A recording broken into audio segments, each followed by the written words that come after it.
High বন্ধুরা, welcome back to my channel Swarnab blogs. আশা করি তোমরা ভালো আছো, সুস্থ আছো। আমি স্বর্ণব আর তোমরা দেখছো স্বর্ণব ব্লগস। আবার একটা নতুন জার্নি নিয়ে ব্লু লাইন থেকে চলে আসলাম গ্রিন লাইনে। গ্রিন লাইনে যাওয়ার জন্য তোমাদের পায়ের ছাপ দেওয়া রয়েছে, সেই ছাপ ধরে এগিয়ে গেলেই কিন্তু যাওয়া যায় গ্রিন লাইনে।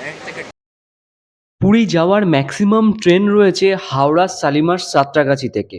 আর আমার বাড়ি যেহেতু এই পারে কলকাতার দিকে, তাই আমাকে হাওড়া যেতে গেলে হয় বাস, নয়তো ফেরি সার্ভিস, নয়তো মেট্রো।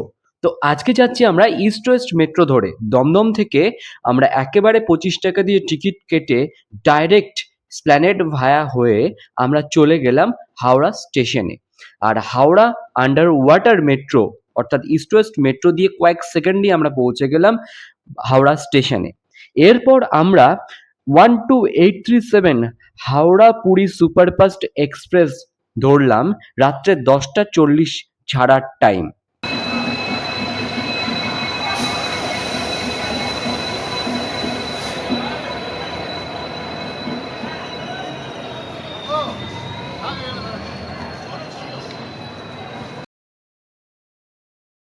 পরের দিন সকাল 6:30 নাগাদ ঘুম ভাঙার পর দেখলাম আমরা পুরীর কাছাকাছি চলে এসেছি।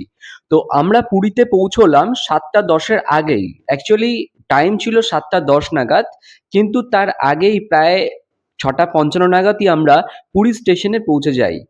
পুরী স্টেশন থেকে আমরা বাস করে নিই, সরকারি বাস। যে বাস নিয়ে অলরেডি একটা ভিডিও করা আছে। সেই বাসে উঠে আমরা চলে আসি লাইট হাউসে।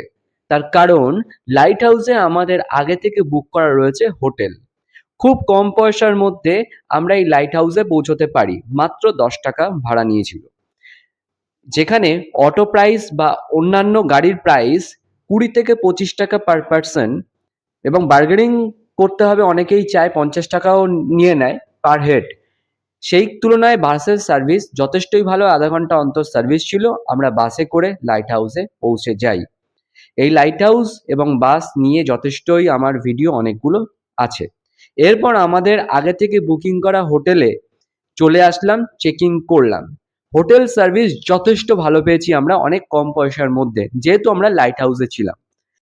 হোটেলে এসে আমরা চটপট ফ্রেশ হয়ে নিলাম, স্নান করে নিলাম। স্নান করে ফ্রেশ হয়ে এবার আমরা বেরিয়ে পড়লাম রথযাত্রার উদ্দেশ্যে। রথযাত্রা হবে আর 10 দিন বাকি আছে, তার আগে পৌঁছেছি পুরী। তাই রথযাত্রা দেখবো, তার আগে দরকার হচ্ছে একটু ব্রেকফাস্টের, কারণ আমাদের কিছু খেতে হবে, সকাল থেকে পেটে কিছু পড়েনি। তো আমরা ফ্রেশ হয়ে রেডি হয়ে আমরা বেরিয়ে পড়লাম ব্রেকফাস্টের উদ্দেশ্যে। আর এখন একটু ব্রেকফাস্ট করব। রোদ তো মাথার উপরে রয়েছে, কিছু খাওয়া হয়নি সকাল থেকে এখনো পর্যন্ত। আর ব্রেকফাস্ট করতে যাবো হচ্ছে রুটটপ। এখানে একটা রেস্টুরেন্ট আছে, একটু ভেজিটেরিয়ান রেস্টুরেন্ট। সাউথ ইস্ট ইন্ডিয়ায় এসছি, আর সাউথ ইস্ট ইন্ডিয়ায় টেস্ট নেবো না সেটা হতে পারে না। আগেও এই রেস্টুরেন্ট জগন্নাথ মন্দিরের কাছেই রুটটপ ভেজিটেরিয়ান রেস্ট্রো থেকে খাবার অর্ডার করতে করতেই আমরা এদিকে জগন্নাথ মন্দির প্রায় রুটটপ ভিউ থেকে দেখতে শুরু করলাম, এবং তোমাদেরকেও ভিডিও করে করে দেখানোর সুযোগ পেলাম। এখানে বসেই প্রচুর ফটোগ্রাফি করলাম, ভিডিওগ্রাফি করলাম, আর তার সাথে অর্ডার দিয়েছিলাম দই বড়া। দারুণ গার্নিশ করেছিল, খেতেও মারাত্মক খেতে। তো সেই ব্রেকফাস্ট কমপ্লিট করে আমরা বেরিয়ে পড়লাম রথযাত্রার প্রস্তুতি দেখতে। যাত্রা 2024। আর এখন হাতে গোনা 7 থেকে 8টা দিন বাকি। রথের প্রস্তুতি কতটা রয়েছে সেটাই দেখতে এসছি। 10 দিন রথের আগে আসলে অবশ্যই রথ তৈরির কাজ প্রায় শেষের দিকেই হবে, স্বাভাবিক। রঙের কাজ কিন্তু চলছে, এরপরেই কাপড় লাগানো সাজানোর কাজ হবে। তো এই মুহূর্তে অবস্থায় আমরা রথ দেখার সৌভাগ্য পেয়েছি। অনেকদিন আগে থেকেই আমাদের হোটেল বুক করা ছিল, ট্রেন বুক করা ছিল, আর স্পেশাল ট্রেনও চালু হয়েছে, যার জন্য আসতে আমাদের কারোরই সমস্যা হয়নি, হবেও না আশা করি। এরপরে চলে আসলাম মাসিমা টেম্পল এবং গুডিচা মন্দির। এই গুডিচা মন্দির এবং মাসিমা টেম্পল দেখে আমরা লাঞ্চে চলে আসলাম।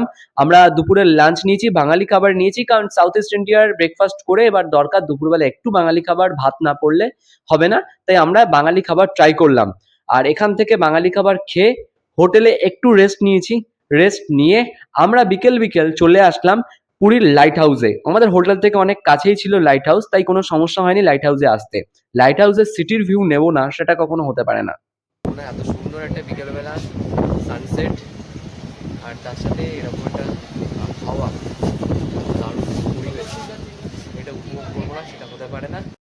পুরীর লাইট হাউস থেকে কিন্তু জগন্নাথ মন্দিরের চূড়া দেখা যায়, সেটা দেখাতে পারলাম তোমাদেরকেও জুম করে। আর তারপরে কিন্তু পুরীর টোটাল সিটিটা কিন্তু ভিউ পাওয়া যায় বার্ড ভিউ দিয়ে, এবং সমুদ্রের ভিউটাও দারুণভাবে আসে। তোমরা যদি পুরীতে আসো অবশ্যই কিন্তু তোমরা লাইট হাউসে আসবে, এটা আমার রেকমেন্ড থাকলো। লাইট হাউস থেকে ডাইরেক্ট চলে আসলাম এবার স্বর্গদ্বার বিচে। সমুদ্র আরতি দেখে আজকের মতো দিনটা শেষ করলাম।